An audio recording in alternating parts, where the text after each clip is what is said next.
Water is good. Just a little splash for the smoke. Open it up, just. There you go.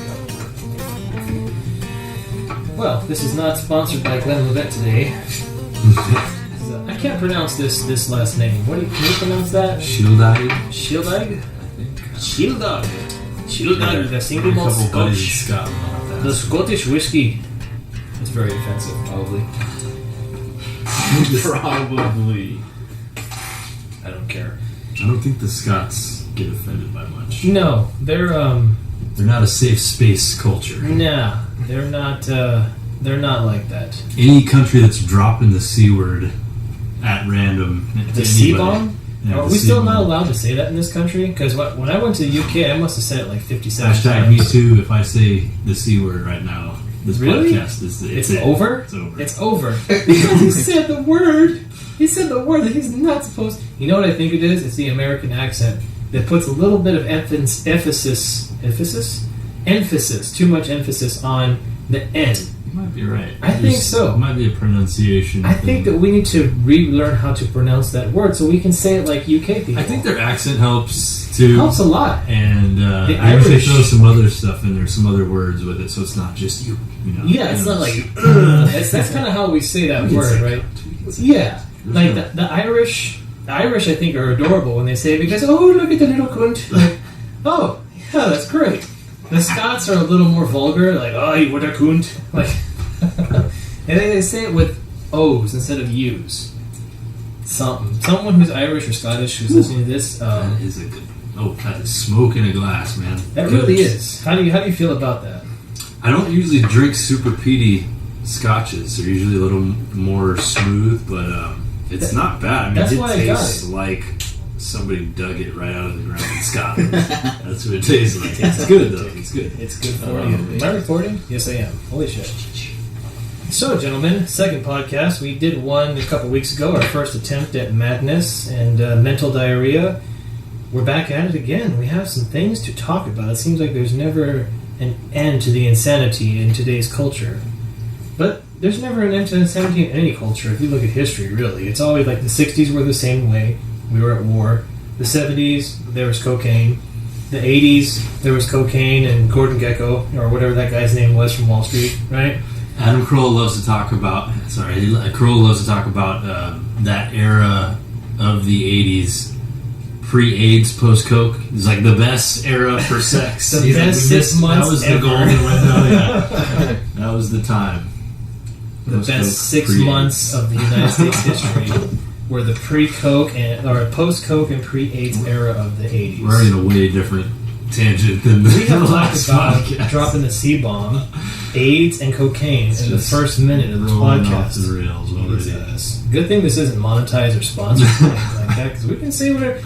That might be something that I want to talk about. So a little bit of formatting for this podcast, right? So Eddie has a lot of ideas, like everybody else does, obviously, but he has his own unique set of things that he wants to see done on this podcast. This is really more for Eddie. I've always wanted to do podcasts. I'm not a comedian. I'm a musician and an engineer, so it's kind of like, who the fuck's going to listen to that, right? I'm not a funny guy, right? Justin has his ideas and his takes on things. Me, I just, like I said in the last podcast, my background is in economics, engineering, and music. I've traveled a lot. I've seen a lot. I've met a lot of interesting people on all sides of the spectrum. You know what I mean? So I can offer a lot of perspective. I think it's not always good perspective. A lot of it is negative and kunti perspective. I would say it's a little kunti of a perspective. Sometimes it's easy to be bitter when it's A little bit. It's all that you seem to see, but yeah, I think we all have a good variety that we come from, and like you said, a lot of ideas. And as far as Eddie, I don't know you as well, obviously, but he's never been, and myself as well, never been somebody that's strapped to one idea. I was very open-minded, trying to learn new things. I want to be proven wrong. Like it's always a learning process. It's always a growth process, and so this is part of it. Just getting around discussing things and getting ideas out. Very nice. Yeah. So we're gonna let Eddie the man, Hello. try to run or steer this ship a little bit. I will be at the rail, just making sure that this stuff works. And moderating time, and trying to cause as much trouble as I possibly can. So we will, and kind of talking about, in conjunction with what you guys are saying right now, I think it's really, just in search of wisdom, I guess, is kind of what we're looking for in a certain way, and everybody approaches it in a certain way. They all have their own purpose. Like you were saying, you have a different background than I do. I have a different background than you, and same with Justin. Yeah, so I mean, it's really just in search of wisdom, and just the willingness to learn, and the only way to really do that is to engage in conversations, reading, educating yourself on certain things. Be challenged. Being open and open-minded too, and that's really important. I think we're missing a lot of that in today's world, and just not willing to accept others for the way they are, and hopefully this podcast helps, kind of steer that, or at least open up some conversations about it. So, and that's kind of what we want to start talking about, and I think we threw around some ideas on what kind of topics we wanted to talk about, and we came up with, the idea of money, for example. Money. My favorite thing in the world.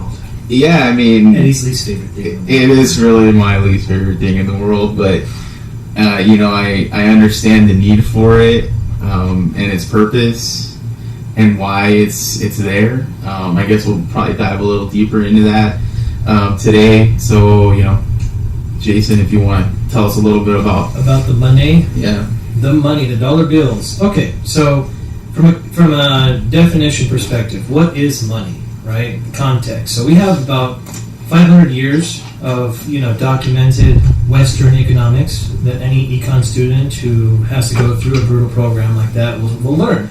So money, what it is, it's an intermediate storage of value. That's all it is. That's what money is. If you go back to the Roman Empire, which is kind of pre-Western economics, you had gold and silver.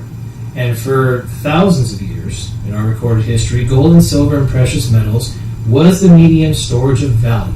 That was the value. Why was it the value?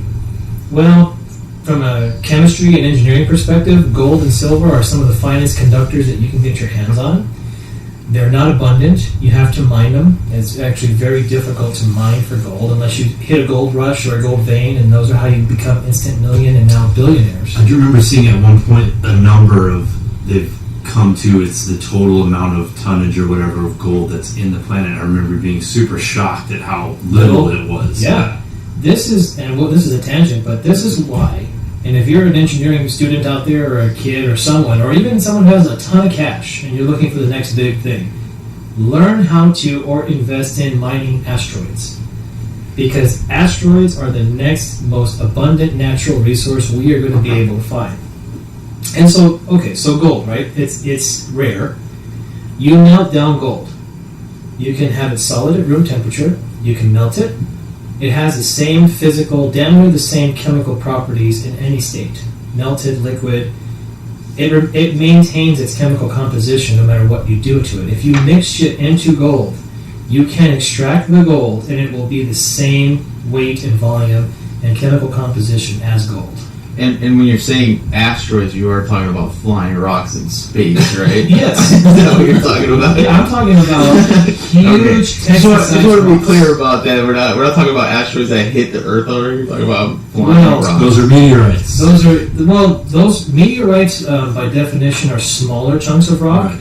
So a meteorite might be something the size of like my TV or this table, but even something the size of the Scotch glass, entering in the atmosphere, traveling about 22,000 meters per second, which is fast, fucking fast, right? It's so fast that the air around it is catching fire as it goes through, because you're literally tearing into the air. You're like having little mini car accidents at super high speeds. That's why things catch on fire when you enter. So what are the big minerals that you'll find? I mean, obviously probably some iron, stuff like that. I mean, iron core is one of them. Lithium. Steel. Are they finding stuff like that? I mean, they are finding very strange heavy metals in asteroids, right? Because an asteroid is an early staging component to a planet. That's really what an asteroid is that planets that never formed, right? And so, at a certain, you're never going to get diamonds because there's not enough pressure, there's not enough mass, but you will get an abundance of iron, you will get an abundance of certain sorts of, minor trace elements, and more than you'll find on Earth if you figure out how to net and mine asteroids. Now, this is a big deal because I've heard a couple of physicists talk about this online saying, like Elon Musk, right? He's obviously a billionaire. He's not a billionaire because of his science projects. He's a billionaire because he figured out how to make the first cryptocurrency based off of the American dollar. It's an ingenious thing. He became a billionaire from it, right? So, when you can find a method to land on an asteroid, mine its resources, right, and take off, bring it back to Earth, that will be the world's first true multi-billionaire. Right. You know what I mean? It's going to be Kylie Jenner. She's going to invest her billion in it, and she's going If she were smart, I would put my money on it. Even if you don't net returns, right? Put something in it. So kind of getting back to the currency part of it, right. I was kind of curious, maybe a little off topic too. I always remember hearing growing up, this is kind of triggered, I recently started watching the show Marco Polo on Netflix. I always remember hearing that spices were used as currency at some point. Are you talking, way back, like some of the first civilizations, or what are we talking about? Yes, before we had ore, before we could mine ore, right. You would have currency like, salt, spice. You would have wool. Wool could be currency, right? Because you have to have someone who's physically strong and capable to kill a wild animal, like a saber tooth, right? Anything that's the thing about what money is. It is a intermediate storage of value. What's the value? Well, in human terms, value is labor. Right. Exactly. Right? Value to a human is my time and my effort or my skill set and knowledge, and you give me back a storage of value that I can go off and do what I want with it, right? I can go buy dinner, I can save it and buy a car, I can save it and invest, or I can get taxed to death and not have anything, right? I was just going to say, one of the super frustrating things about income tax is like it's a deal between the proprietor of the business I'm working for, or whatever freelance thing I'm doing. Again, like you said, the trade exchange of my time, my goods, my labor, for your money. Uncle Sam wants a piece. He wants his cut. He wants to get his cut. Anyone who can't see the mafia, exactly. Yeah. Like, Justin, you're so smart. You did such a great job all week long.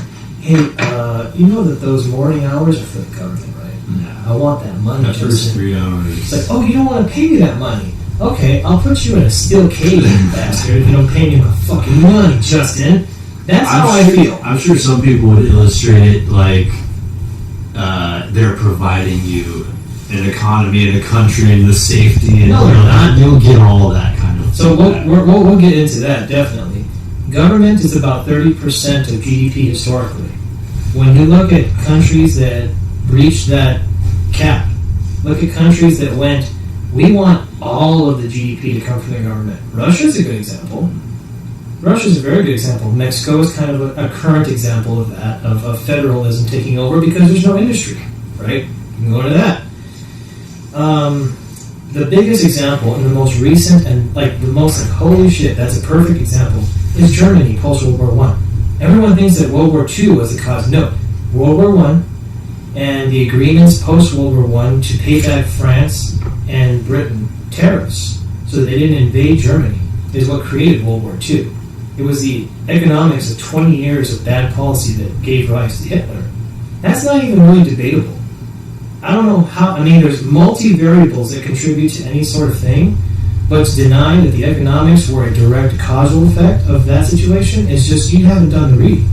Right? You just don't really know. And Eddie and I were discussing this the other day and got into a discussion with one of our old history teachers from high school. And is that what you guys are saying to me? We were talking about that guy.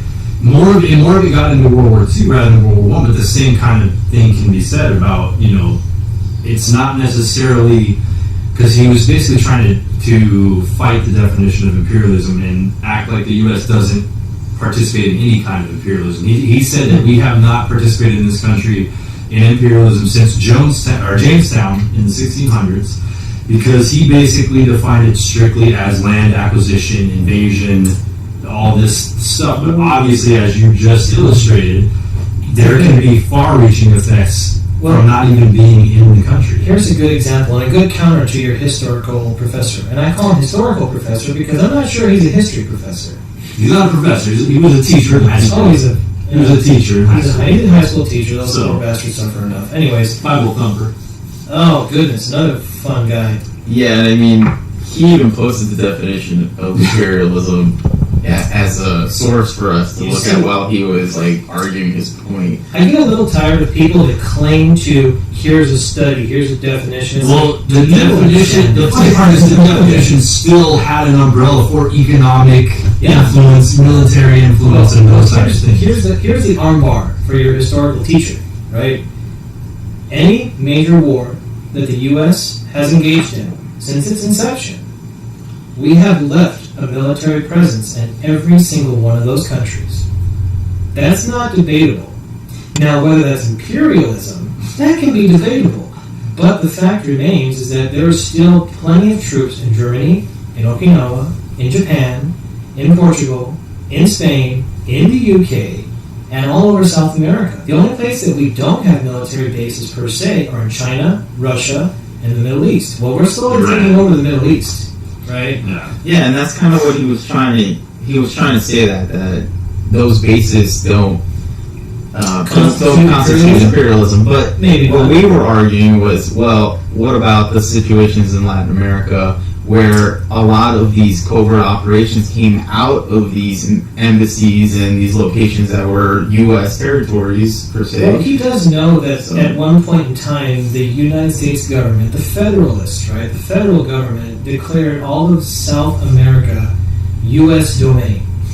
Spain, Portugal, and the United Kingdom, Great Britain, we put a blanket statement out. We own South America. You don't get to come over here. And in our backyard, why am I having a Southie Boston accent all of a sudden?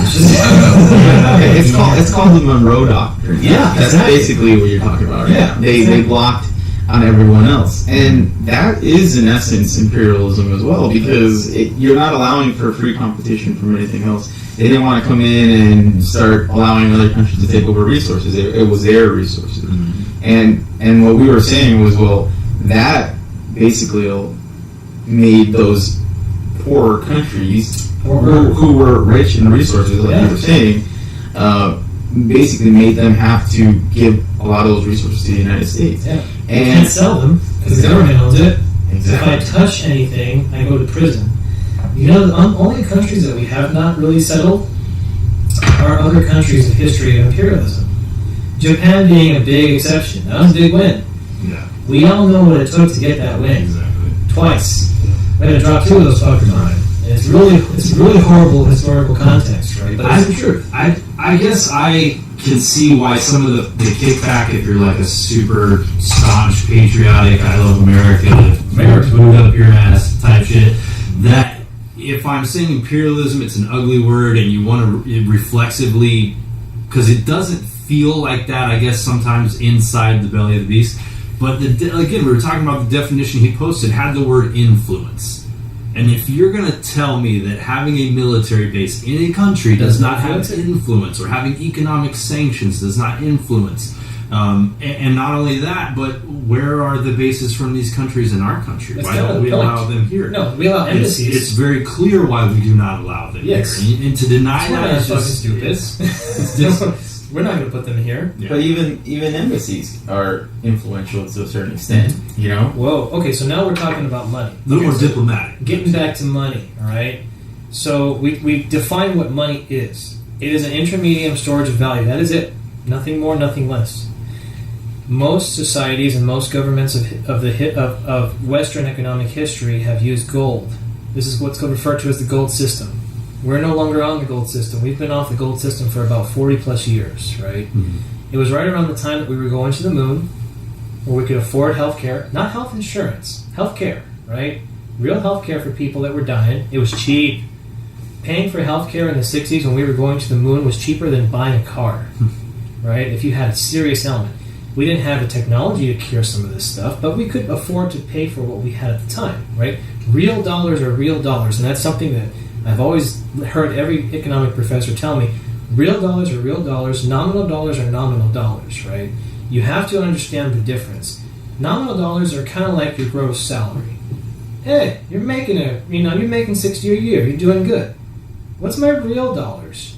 Well, not only is it not your taxes, not only is it not your purchasing power, it is also the rate of inflation. It's a multivariate analysis that it has to go into these things, and that's what probably gets me the most, is when people talk about things like money. They go point to point. This dollar is this, prices are increasing. They go very linear into their analysis, right? A multivariate analysis is looking at things of, okay, I'm not just citing a research study. I'm not just citing a paper to make myself seem intelligent, which is what a lot of people like to do. They like to go, well, this study says that inflation is actually going down this year. It's like, well, great for that study. What were the parameters of that survey? Because that's not a study, that's a survey, right? I mean, you're looking at price data and income data because they're one and the same. And then you're looking at demand and utility data. What is that telling you? I'm like, well, I don't fucking know. Exactly, so why are you making the argument, right? You're just pulling to a study. A study can influence a lot of people one way or the other. And I'll say this, that people who have PhDs, they're not exempt from being politicians. Right. They have agendas, right? There's winners and there's losers in every game. But the money aspect is simply a storage of value. That's it. And they say it's the root of all evil. It's like money influences what's the next most important thing that money influences is purchasing power. That's where you get to policy, right? How much purchasing power are we going to allow people to have in our economy versus how much we want to have as a government? That's the battle, right? Historically, 70% of GDP is the consumer. Businesses, people, and banks. The other 30 is the government, taxing your paycheck and spending money. Whether it's left-leaning or right-leaning, you're going to be spending money for military, or you're going to be spending money for people's abortions. Those are very difficult things to talk about in this country right now, but they are true. You know what I mean? I don't care one way or the other. You need both, as far as I'm concerned, right? But don't ignore the fact that this is actually a problem, right? And you have people that are so polarized on both sides. You're like, you guys, come on now, right? You're forgetting what the whole point of this thing is your purchasing power, right? You're trying to impose views on other people. It's like, let's just start with what the money is, first of all, and then we can try to find out what the solution is. You know, when you brought up the topic idea, obviously, like, I have some feelings towards it. The money. But I guess when I started thinking about it, I got into some conversations on Facebook with certain people that talk about, you know, the non-need of government and all these things. And you know, I was like, and then the same guy posted this picture of Domino's repairing a road, for example. So I'm thinking like, well, he's looking to privatize certain things. And I was like, okay, you know, you can make that argument. But what I was looking at, based on my accounting class that I took, it was everything's got to balance out at the end. Your balance sheet's got to balance out no matter what it is, any business. So if Domino's goes in there and repairs a road, guess what? Whatever they spend on that money, it's going to get trickled down to the consumer in some way, shape, or form because the company's not going to pay for that. And that's the reality of it. Every business is going to break even at the end of the year in some way, shape, or form, whether they give it in charity or they're making money off of products or whatnot. But at the end of the day, someone is going to pay for that service. Yep. And I thought about that. And I was like, okay, well, you know, cool, Domino's is going to pay for that road. But guess what? That because they're paying for those roads, your pizza's not going to go up $2 to try to make up the difference that they're spending on those roads. And that's what will happen. It's what do you want? Do you want cheaper prices or do you want roads? For you know, that's your choice. And I think people kind of don't understand that because not a lot of people have a basic understanding of accounting to begin with. No. And accounting sucks, by the way. It does suck. It was probably one of the worst classes I've ever taken, but I did learn one thing, and it was that everything's got to balance out at the end of the day. When things don't balance, that's when you have points of shut down your business, or you got to fire people. Mm-hmm. Those are the end net results of a balance sheet not balancing. We have a big problem with our federal deficit, not just our budget. Our budget and our deficit are encroaching on equilibrium. And when I say that, I mean our federal budget, I think, as of 2016, was about $14 trillion. That's $14 trillion that we all pay for, right? That's not money coming out of politicians' butt, right? It's coming out of our butt. The deficit, so the money that we owe, I think the last time I looked this year, was encroaching on $15 trillion. And just in the last year and a half, we have increased that by $1 trillion. That's what got us over the mark. So we are essentially spending as much as we make. You guys have kids? I don't have children. I think, Eddie touched on something that it cannot be understated, is just like the average person's basic lack of understanding of not just accounting but just money in general, like the things you're talking about, how there's not a linear connection and all those types of things. And it's always crazy to me to see how a lot of times the population behaves or mimics the way the government is acting, and whether it's the United States being the number one arms dealer on the planet and everyone in this country wanting to own a gun, we're good at or the country spending like a drunken sailor and not saving and not taking care of what we need to, and people sort of doing the same. The average person does not have savings to fall back on. No. They're just not good with their money. It's not that they're not earning enough or they can't do it. They just don't know how to save. They don't know how to scrimp or to cut corners. They want to live a certain lifestyle. They want to take out a couple credit cards. To see like the similarity, it's always kind of funny to me. I don't know. Yeah, so the money aspect of it. Some people take it very personal. Like Eddie, he hates money, right? I don't hate it. I just think in my you got to really think about like my upbringing. Like my upbringing, both my parents were immigrants, migrated here legally. And that's another conversation for another day to talk about that process. But, when I came here, it was poverty, and it's just the stress that money created for my family. It's almost like a traumatic experience. And people don't really understand how poverty can actually be traumatic for kids or for the family in itself. And I think that's where that, animosity comes from. It's just evil. It's just something that never was a happy moment for me with my family. But I'm sure there's plenty of people out there that feel similar ways, feel the stress of it when your paycheck isn't enough, or and you're trying to make ends meet.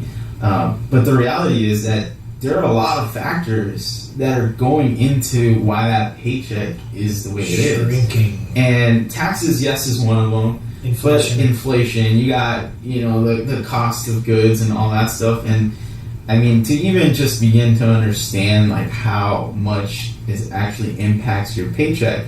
Takes a lot of stuff. And a lot of people may not really realize it because it's easier to not really look deeper into it, and it's better to just either drink your sorrows. See, the reason I drink is because I think about this shit and it keeps me awake at night. Because I do know what's going on, and I'm just like... Even aside from drinking or escaping in some way, I mean, there's times where I would think of myself as a somewhat conscious and engaged individual who, I try to keep up with things. There's plenty of days where I get home from work or I get done with whatever errands I have to run. It's like I don't have the energy to do any of that, let alone, have to actually worry about some real shit. So that's why I have collections. I can understand. That's why I collect all this crap. I have a bunch of shit in here that I like to just spart out my disposable income. This is the result of a minor amount of success, no kids, little disposable income, and no authority figure to say stop. That's what this is. As long as the bills are paid, I don't care what you do with the rest of it, right? But I think you also touched on another subject, which was, the money in politics. Oh, good Lord, we're going to go there. The money in politics, and I think it all really just comes down to ethical decision making from politicians and having ethical people representing you in office itself.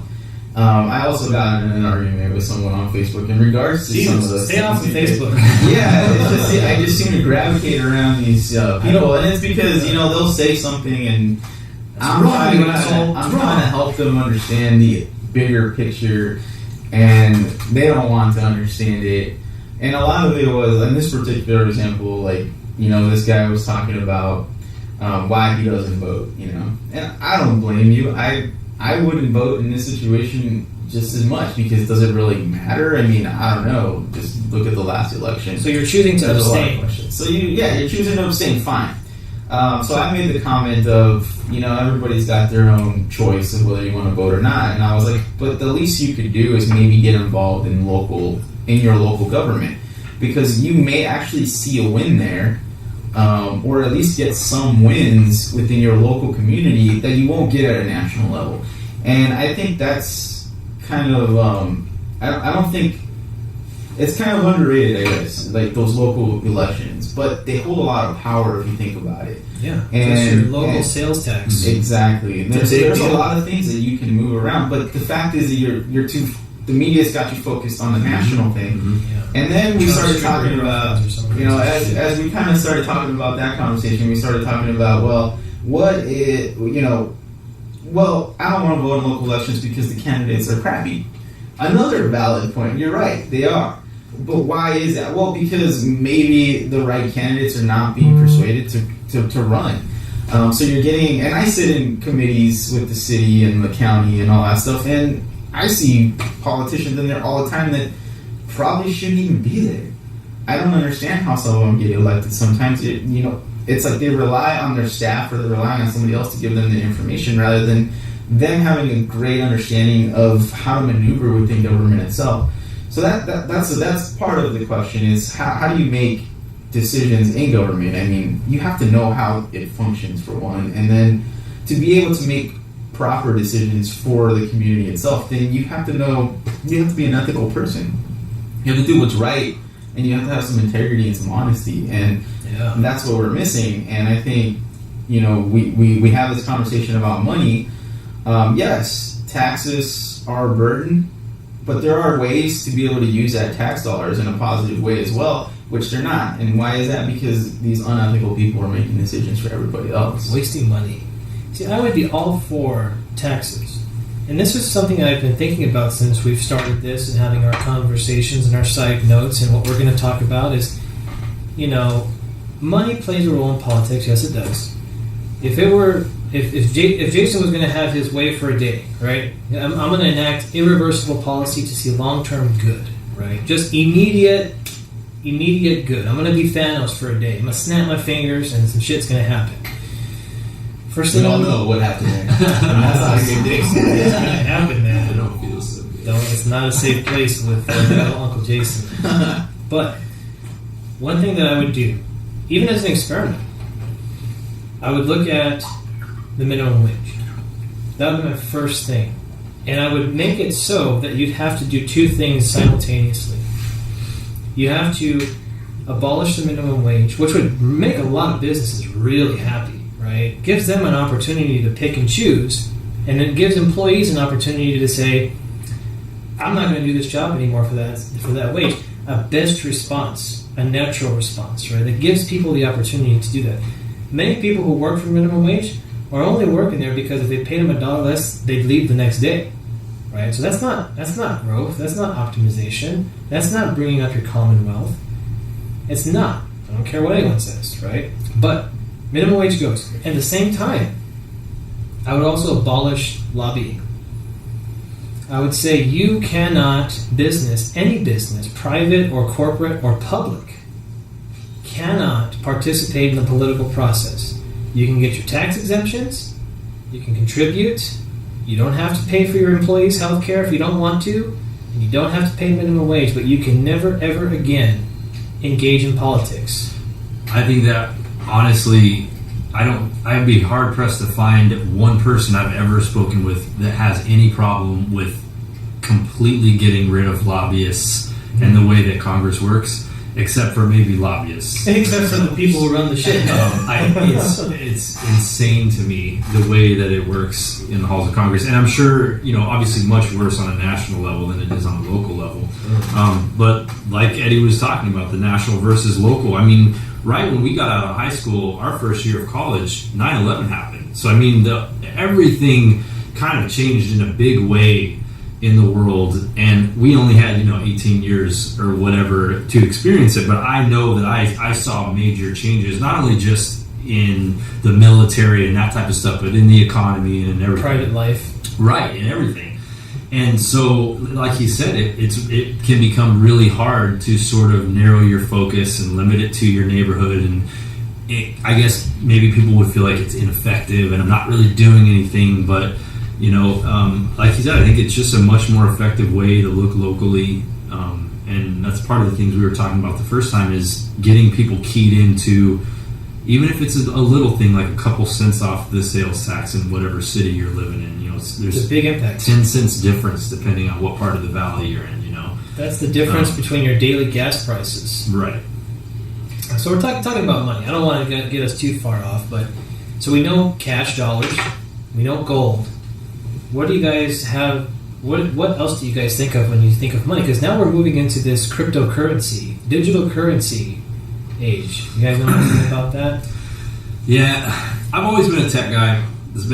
I've always, since I was like 12 years old, taken apart computers, rebuilding them, coding, all that, teaching myself coding, QBasic, Visual Basic, C++, all that stuff at a young age.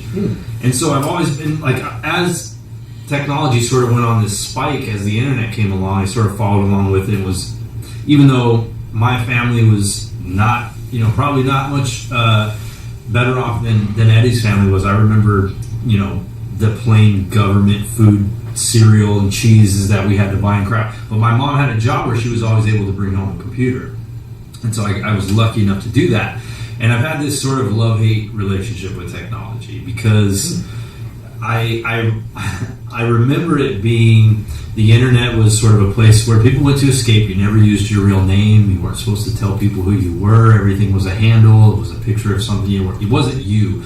Whereas we've sort of gone through the looking glass now and everything is online. You're weird if you don't have a Facebook or an Instagram. It's kind of like people are like, what are you doing? Yeah. And you put everything about yourself online. And so the digital currency, that's the only, I love the idea of breaking away from centralized banks. I love the idea of like that sort of liberating, revolutionary, rebellious attitude of it, but I'm also super leery about like everything about me being on a barcode and that sort of old paranoia. Categorically, it's the same thing. It's called fiat. Right. Fiat currency, right? Right now we operate against the federal government's fiat currency, right?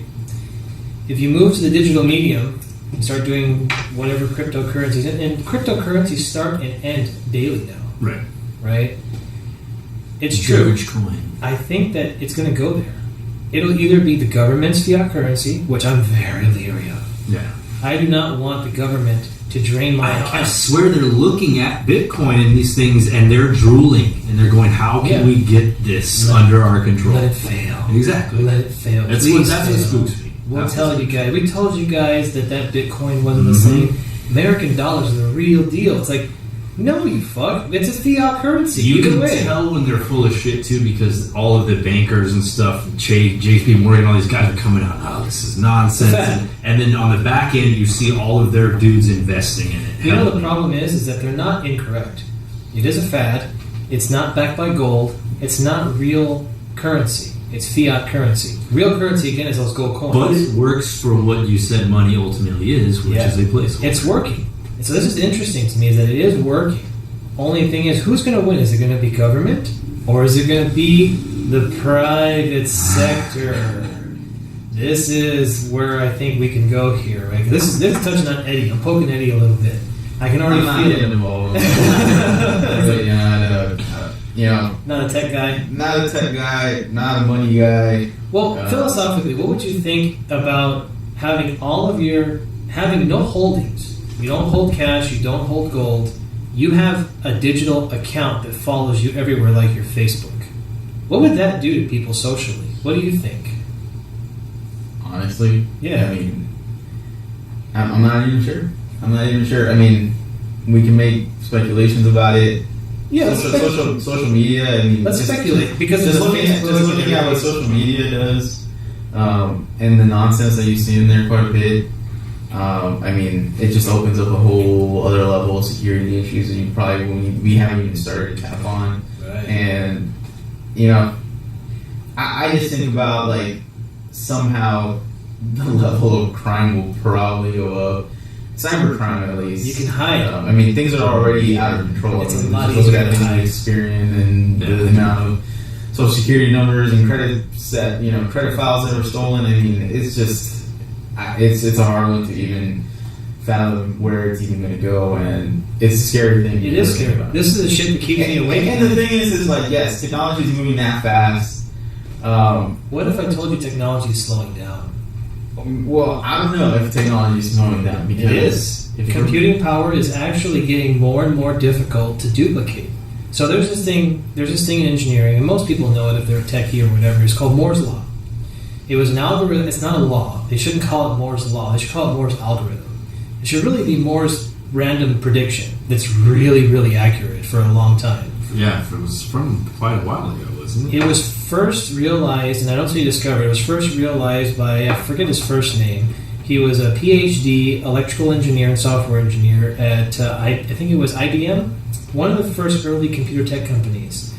I should know this better, but in essence, Moore's law is saying that from the point of its realization, computing power, the chips in a processor, will double in size every 18 months. Not in size, like mass, but in capability, processing power. And not only will they double in processing power, they will shrink in physical capacity. Physical size. It will get smaller. Quantum mechanics, baby. You're getting there, right? We got to a point, however, where you can only do, when you get to the point of 5 atoms, 5 silicon atoms, they destabilize. You can't get any smaller than 5 silicon atoms. We haven't gotten there yet, but we're approaching this asymptotic exponential curve. So they've looked at things like 3D modeling computer chips. So if you can only go one layer on a processing power, and then we reach our limit, we'll go another layer, and we'll go another layer. But that technology curve is slowing down. This is where they're looking at quantum computers. But here's a real big problem. So you guys know what binary is, right? 1 and 0, right? Everybody knows what 1 and 0 is. There's this thing in computer software where it's not just 1 and 0, there is a maybe probability. There's an uncertainty of an exact position of an electron. So there's a probability that maybe it's 1 or maybe it's 0. Maybe it's 70% likely to be 1 and 30% likely to be 0. Maybe it's 20% likely to be 1 and 80% likely to be 0. That's when you start getting into this quantum realm of what's the probability density that it will be either or. And you have infinite possibilities. Do you know how crazy you sound right now? I know. This is I was thinking about all this thing, and I'm pretty sure I know where Jason's going to go with this money topic. And the thing is like, your normal average person has no idea what the hell you're talking about. Has no idea.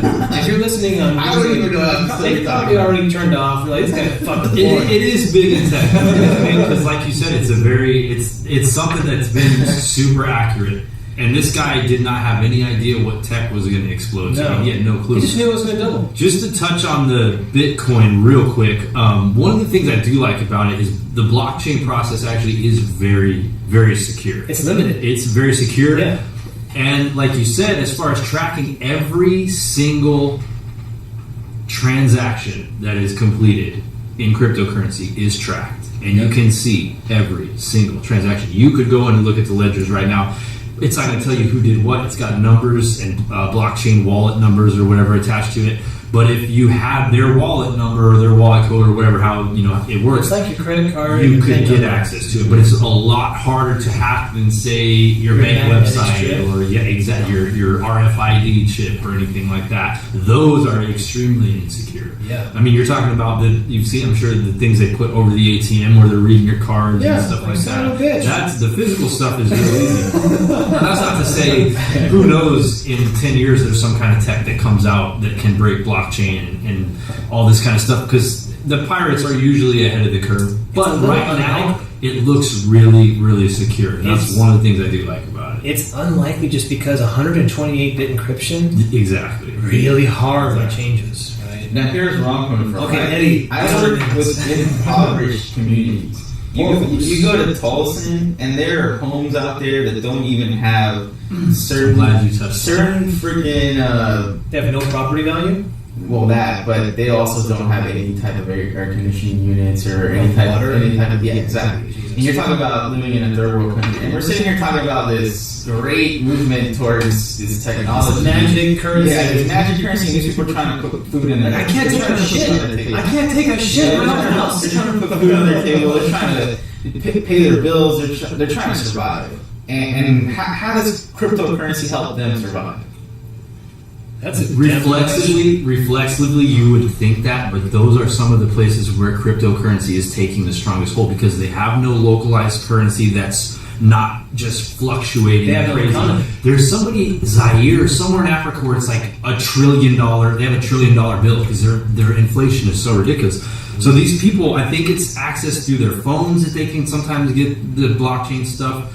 A lot of immigrants, especially in this country too, but that's one of the surprising things is that that's where it's really taking hold is in like the third world areas where they don't have access to that kind of currency. So we made the connection. Yeah. So what is this a step moving toward globalization? And that's kind of where my fear is, and that's again where I have like the battles. Like I love that. I love the rebellious attitude of the money and the fact that it's helping some of the poorest people. I'm just so leery of again, the government I feel like they're just licking their chops. Like, this is what we've been waiting for. We can now monitor all of your transactions. We know exactly what you're doing. Next, we'll get the health care under our belt. We'll know exactly what your health issues are. Like that kind of stuff. It sounds paranoid and the like, but it's like, I just do not, ultimately, at the end of the day, I don't trust the government. And maybe it's because I don't trust people to behave the right way in those situations. I just don't trust people. You're talking about human ethics, and we need more people ethical in politics. And it's like, I don't feel like the people with those mentalities and that build-up psychology, they don't want to do that. The people who get to those positions don't have those interests. Right, exactly. I'm very curious about that young lady that just upsetted some senator. What you guys sent me this? What is that, Eddie? There was some. Is one of the older congressmen, more established congressmen in New York. I can't remember his name right now. I saw a picture of him. He looked like, what the fuck? All right, I guess now. And now there's a Democratic candidate running as an independent to sort of try to stifle her thing. And yeah, it's that's just the game of politics. And like I said, I don't have a whole lot of faith in people to do the right thing unless they're sort of being held to the fire to do it, Unfortunately. And you're not the only one. I mean, voter participation or just in general community participation in politics has gone down since like the 80s. It's probably at its lowest point right now. That's why. Hopefully it kind of grew a little bit in the last year. But I mean, it's something that public administrators are looking at as a concern because, at the end of the day, like, you're talking about money from back in the day, you're talking about historical context. Governments have been around just as long as money has. Some sort of government. Whether, even longer. Yeah, even longer than that. Even tribes, you want to think about that. Like tribes had some sort of hierarchy that had that and some sort of circle that made decisions or whatever. This is what you do. So government isn't going away in some way, shape, or form. Now, do we have the need to reform it, to make it better? Yes. And I think that's what the forefathers of the United States wanted, and that's why they kept that Constitution so open to give you the power to be able to do that as a people. And I think that's where we all need to head, because until we get a hold of that, all these other things are not going to fall into place. We just keep giving up. We need to get together our ideals as a country, and I believe in that Constitution. Yeah. I believe that it was probably one of the best political doctrines that was ever written. Right? But every day we give a little bit of ink off of that Constitution. Every day. We traded in. We say, I'm going to get 9/11. We traded in. I'm going to get low interest. You have to look at something like the Patriot Act and go, why is this acronym, this ridiculous acronym named the Patriot Act? To make the stupid people go, it's got to be this. It's the Patriot Act. They're trying to kill us. You're not a patriot? You a communist? Is that what you are? You're a communist? Is that what you are? Do I need to look into you? Are you my neighbor? There's a reason why we're talking about this, guys, on YouTube if you're watching it. It's because it's very effective when you don't talk about it. when you just let things like what's the word, propaganda on either side take hold, especially all over Facebook. I get on my Facebook and I see 10 things from Democrats and I see 10 things from Republicans. I'm like, this is all horseshit. That's all horseshit. Yeah. I'm like, can you stop with the horseshit? It's starting to smell a little bit, right?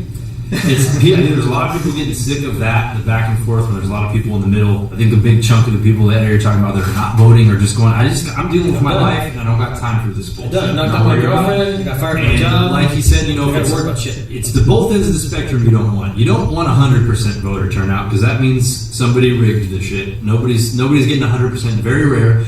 You also don't want 30% because then you're leaving it open for people to come in like they have here and exploit the system. So sneaky through. It's really just about being engaged at the end of the day. Whether you're sitting here talking on the podcast, just trying to get it all out, or you're getting out to some actual meetings, sitting down to some city council meetings, anything you can try to do. That's really what it's all about. Cool. Well, we've been talking for a little while, guys. We talked about money, and then we just had more mental diarrhea go all over the room. Sorry for people listening on YouTube because I know you want a clear and concise professional podcast. It's like that's just not what we're doing right now, all right? We're just we're getting our toesies in the water. So give us a fucking break. I think it was a pretty well understood podcast, just because money touches all these things. Yeah. And eventually you're going to get, when you start talking about money, you're going to start talking about an ethical responsibility that people have with it. And I think it's just all tied together in some way, shape, or form. And it may sound like mental diarrhea to some people, but really, we are touching on certain subjects, and it's just kind of it's all tied together. It's just kind of how it is, and that's why you start talking about one thing, and then all of a sudden it'll lead to something else because they are tied together. And you're going to understand that these networks are built that way, and that's why it comes out that way. Any last words, Justin? I know I was going to say, a format thing, just kind of a wild card. I don't know if we have time. It's Friday for me. I've had 2 fingers of scotch. I can sit here all night and just talk some shit. I already ate dinner. I know you guys have things to do, though. And people got the rare date night tonight, so I gotta take care of that. Some commitment. Night without the kids and all that, so we gotta take care of it. We got to get you out of here.